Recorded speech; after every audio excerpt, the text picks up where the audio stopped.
What's going on, everyone? Welcome back to another Monday Scale News Update. Let's jump into all the topics. This week we saw a new version released of the GMade GOM in a ready-to-run format. Now, if you're not familiar with the GMade GOM, it's a plastic tube frame style chassis similar to like an axial bomber. However, it's got a chassis mounted servo and a 3-link with panhard front suspension and has a forward mounted motor. I built a kit version of one of these, but the ready-to-run version now is a little bit different. It comes with a single speed gearbox rather than the 2-speed and dig version that the kit comes with. It is interesting that this one is a ready-to-run but comes with clear body panels still.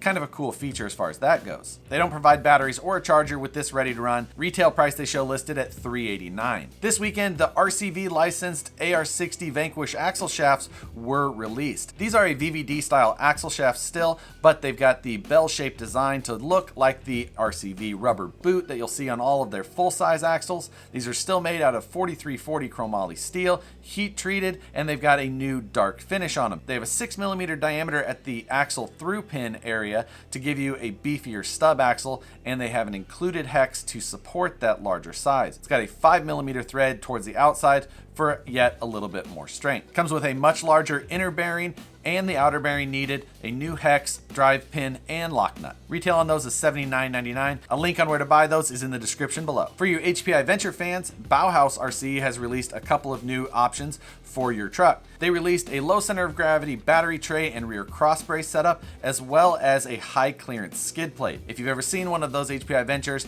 the skid plate has a weird little bulge on the bottom of it. Bauhaus has come up with a version that gets rid of that and gives you a nice smooth skid. The skid retails for $22, and the low center of gravity rear battery tray retails for $24.99. RC Four-Wheel Drive has thrown another teaser out on us.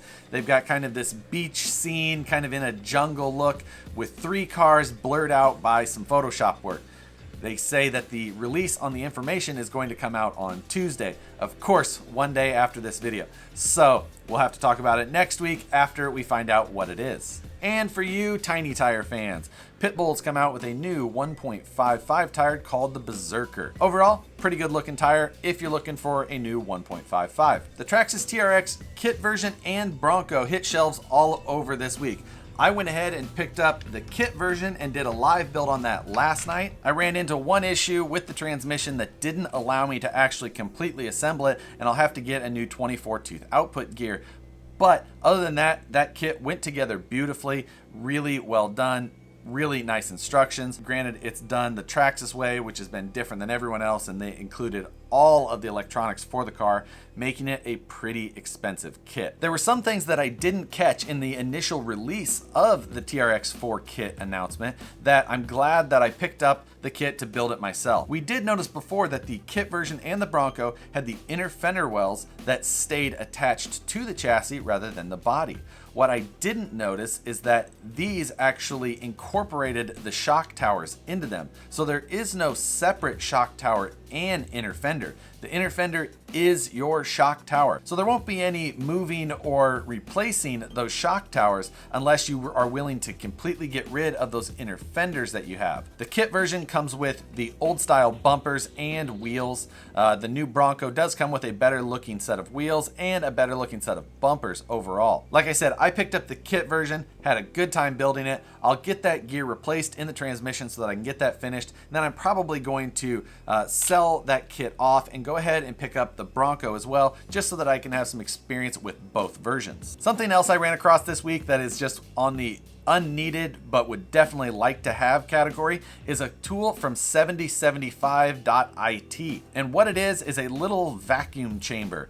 It hooks up to 12 volt, probably from your battery power supply or something along those lines, and it allows you to suck all of the air out of the shocks, allowing you to bleed them much faster. Now, I don't build that many shocks and I don't race, so I'm not changing oil all that often, but it looks like a tool that I would just really like to have. If you're interested in it, I'll put a link in the description below as well. And this week, under the chapter of taking brass parts too far, we saw a new servo horn released from K&K, made out of brass. Definitely an interesting application. Don't know that I like the application of brass in that place. It's not the strongest metal, but if you want to add a little heft to your horn, you can pick up the K&K Hefty horn at the link below. And that's all I have for this week. Another busy week, continuing the strong momentum we've seen of 2018 so far. So Let's see what we've got coming for next week. As always, guys, thanks for watching. I hope you have an awesome week. We'll see you back here next Monday for the Scale News Update and Wednesday for the Honcho Budget Build. Thanks for watching. Like the video if you enjoyed it. Subscribe if you haven't, and we'll see you on the next one.